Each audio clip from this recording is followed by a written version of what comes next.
গেছিলাম দাঁতের গোড়া ফলছিল তাই ওই রুদ্রপুর দাঁতের ডাক্তার আছে হাইয়ে গেছিলাম যাইয়া এইটা 2 খোরাক 5 খোরাক ওষুধ দিল 2 খোরাক ওষুধ কেবল খাইছি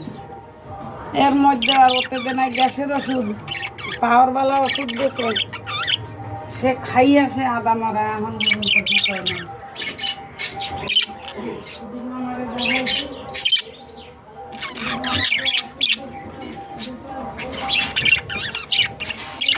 একটু ব্যথা নরম করে যেমনি 2টা ভাত খাই সেই নাড়া বড়